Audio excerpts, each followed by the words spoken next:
Good morning, everybody, and welcome to Conversations with the Soul. I'm Rita Hickman, and I'm owner of Inspire Massage. I'm in the Chicagoland area, and I'm a body-mind expert and a shiatsu massage therapist. Good morning, Ginger. How nice to see you today. So I do these live streams Monday through Friday at about 8:15. Good morning, Kathy. Nice to see you, too. At about 8:15, and they last about 20-25 minutes on different topics. So metaphysical, personal growth, things along those lines. So today we're going to talk about personal growth biohacks. So good morning, everybody. So biohacks are ways that we can hack into our body-mind system to reach our goals. And we've been talking about happiness lately because I watched a great movie on happy and the foundations of what makes us happy and keeps us happy. And one of the things that is important for us to stay in a good mindset or get there is personal growth. Now, the challenge with personal growth is we've got a lot of different avenues to do it. You know, I talked about soulmates a few weeks ago. Soulmates are one way to do it, and that can be extremely emotionally volatile. But you also know that in order to get out of your comfort zone, you have to do things which are uncomfortable. So if you want to go the route of soulmates, that's definitely a route to go for personal growth. Good morning, Shayna. How nice to see you. So if you want to do soulmates, that's a great route for personal growth. But there's also routes that you can take that don't involve a lot of other people. They don't involve, having to have long-term relationships or marriages that fail or business partnerships that don't go well. You don't have to go that route. For thousands of years, shamans have been using a number of different herbal medicines and things along those lines, and traditions and ceremonies to help people hack into their subconscious so that they can become aware of it and have personal growth. So our brain is about 3 pounds. And our conscious mind, which we identify with, which is the part that we think is us, is only 10% of that. So, in terms of volume, our consciousness, who we identify with, who we think we are, is about, 2 to 3 tablespoons. That's it. That's all it is. The rest of us, which actually calls a lot of the shots, is our subconscious and unconscious. And personal growth happens when we take our subconscious and we bring it into our conscious mind so that we can process through it, move it through us, come up with a bigger mindset. Our patterns and our habits are stored in our subconscious. And in order to biohack those, we actually have to get into our subconscious so that they can come up and we can touch them. So as I said, soulmates is one way because, people who we're vulnerable to know how to push our buttons and bring up those patterns and those habits so that we can evolve or go to the next stage. But as I said, shamans and medicine people have been for thousands and thousands and thousands of years using other methods. So we'll start with some of the more gentle methods.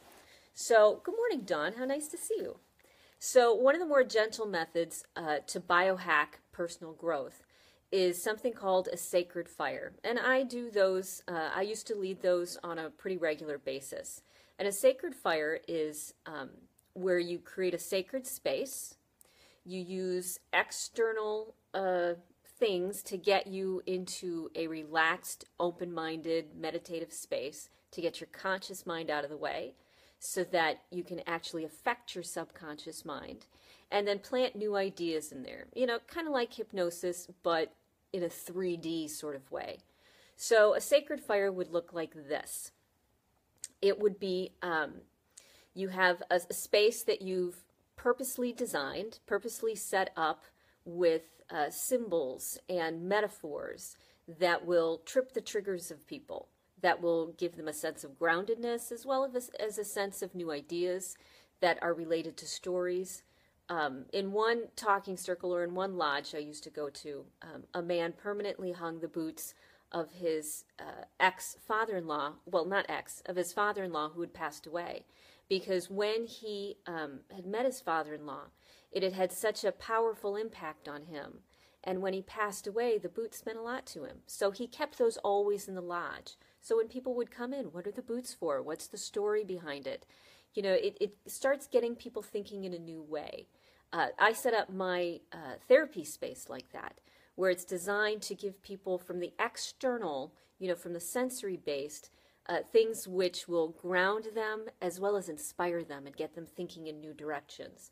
So you set the sacred space with thoughtfulness, intention, stories, things which will calm people down. And you have a fire in the middle, which is considered sacred. It's representative of the soul, representative of all there is, of God, of you know, something super powerful like that. And we pay that symbol respect. You have a leader who then purposely lights the fire with intention and ritual and symbols, and talks about a topic designed to push people's buttons a little bit. So it can be, you know, controversial, it can be angry, it can be big, it can be soft, but it's designed to open a door to new thought. And so the ritual is usually started with music or song, a drum usually, because shamanic drumming, rhythmic drumming, helps get the conscious mind out of the way. The symbols get the conscious mind out of the way. Watching a flickering fire gets the conscious mind out of the way. Plus, giving yourself permission, saying this is what we're doing today, this is the ritual we're going to perform, gets the conscious mind out of the way. All those things are very soft ways to get us to connect with a deeper part of ourselves. You know, you might do it in other ways. Sometimes they even do it with a shower in the morning. You know, it's very ritualized, has intention to it, because I want that connection with what I would consider my soul. So the drumming starts, people are calmer, they might participate in the song, they might not. Then the firekeeper opens up the fire, and then one by one people have the chance to share what's on their mind, to share what's in their soul. And the thought is, somebody needs to hear something you have to say, and you need to hear something that somebody else has to say. And that's the new thought part of it. That's what gets you, you know, out of your comfort zone and thinking in new directions. Then the fire is closed, and then there's a social time where it's comfortable. You're able to help process through what you heard, what you said, and come to a bigger understanding of reality. That's a really gentle way to biohack personal growth. The next one that I love is a sweat lodge, and I've led those as well. And the ceremony is very similar, except it's a little bit more intense. You add more environmental stimuli. So it might be in a sweat lodge, you now have this heat, and you now have this darkness. And the heat and the darkness pushes your body, pushes your senses to a higher level. Because now, as we all know, when you're deprived of one of your senses, your other senses heighten, you know, and the heat is meant to stress you out a little bit, to make you uncomfortable, to give you no place to hide. There was a great experiential art piece that a woman had done. And what she did is she let people sit in front of her, and she was present with them for, I don't remember, it was something like 3 minutes, 5 minutes, something like that. And she kept eye contact with them. And she gave them the moment of being present. And she said part of that healing process was people had to wait in line, you know, then that everybody was watching them. There was no place to hide. And so they could only go within themselves because there was no place to hide, and she was present with them. The only escape was to look within themselves, which a lot of people in our world and society don't do. And so that's another gentle way to biohack that. She did it through an art piece, you know, and she used the stress, and she used the discomfort of people around and the being present to push people. And that's, as I said, what sweat lodges do. They use the heat, and they use the darkness, and they use the fact that you're a little claustrophobic and sitting on the ground. And usually it's done, you know, late at night. This is going late into the morning, 1, 2 a.m. So you're tired and exhausted. Good morning, Laura. How nice to see you. So you're tired and you're exhausted and, stressed out, which means that you're able to tap deeper into you. So those are, a few of the of traditions and rituals you can use. But sometimes you want to take it a little bit deeper. And if you want to go deeper with a ritual, good morning, Kat. How nice to see you. If you want to go deeper with a ritual that's a biohack, some people then use medicinal herbs, which have been around for, as I said, tens of thousands of years. Some people will use ayahuasca, some will use peyote, some will use mushrooms, some will use these herbal things, besides environmental stresses, to take them to another level of consciousness, another level of awareness. Because what those herbs do is they shut down other parts of your brain and they stimulate different parts of your brain, usually the pituitary gland, because not the pituitary, the pineal gland. Usually the pineal gland is considered the seat of spiritual awareness, the seat where we have this, we feel this connection to God. So when people have these spiritual experiences, it's usually the pineal gland that's being activated. And a number of people will use herbal medicines and ritual and ceremony to take them to that higher level. And one of the biggest parts of doing an herbal ceremony, plant medicine, it's considered, is set and setting. Good morning, Laura. How nice to see you. It's called set and setting because, many people take herbal medicines recreationally. And the problem with that is there's no direction, there's no guidepost, no insight or understanding, and no path. There's no path and no safe, sacred space in order to explore yourself. Because what's in your subconscious are your horrors, are your dreams, are your fantasies, are your deepest beliefs, is sensory awareness that your conscious mind can't handle. That's what's going on in your subconscious and unconscious. And these herbal medicines help shut down your conscious mind and stimulate all those other parts of you so that you can touch them and know them and see them. So, when people do an herbal plant ceremony, and it's something that, as I said, people many times do recreationally. You can do it on your own, or you can do it in a very specific shamanic ceremony. If you are with people who are familiar with things, then, you might want to do something in your own way, in your own time, rather than be locked into somebody else's ritual. The thing about rituals is that they are based on metaphors, which might not talk to you. I love Asian medicine, but the problem with Asian medicine is that it uses metaphors that don't trigger the same things in Western society. And so, they talk about wood and fire and metal and water. Good morning, Stevie. They talk about symbols which don't resonate with us. If you want a ceremony, if you want a ritual that takes you to a higher level of understanding and awareness, you need to use things which mean something to you.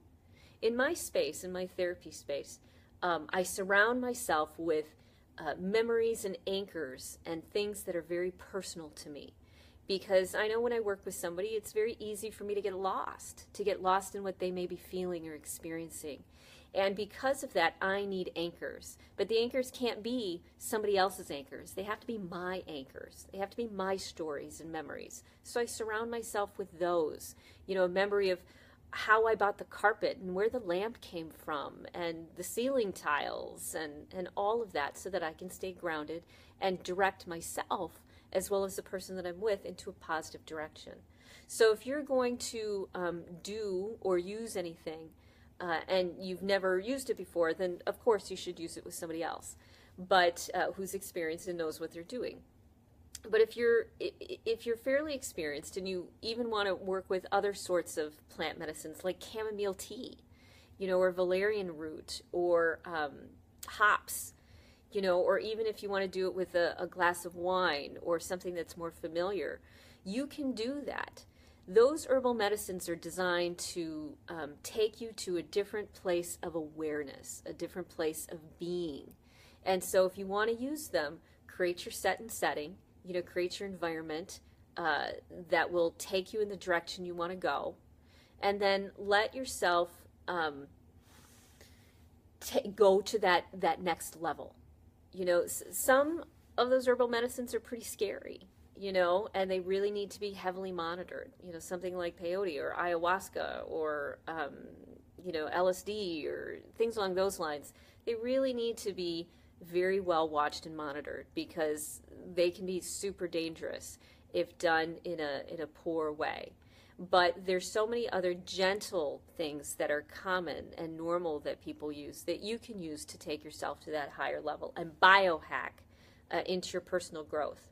So on the other side of your experience, of your ritual, whatever it is, there needs to be a time to process.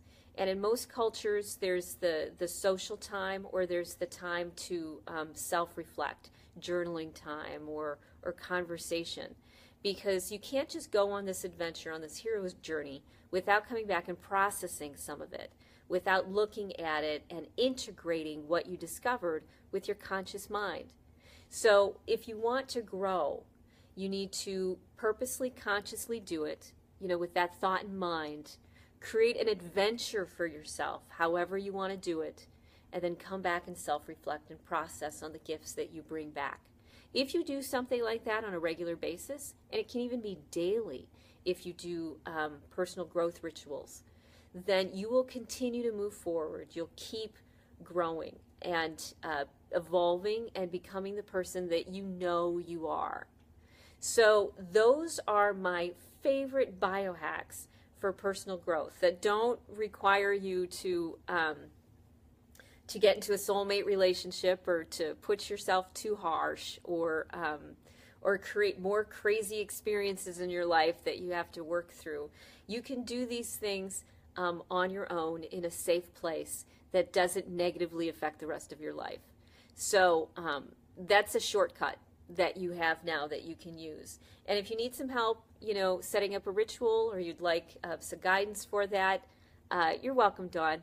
And you'd like some guidance for that, or help with personal growth, whether it be body work, which is another great way to hack into your subconscious, let me know, because that's my genius. So if you want more information, go to inspiremassage.com, sign up for an email list, and you'll get replays and inspirations and a tribe and a community, and helping all of us stay on a really good path. So thank you very much for joining me today, and I hope you have a great rest of your day. And I will see you tomorrow morning at about 8:15. Bye.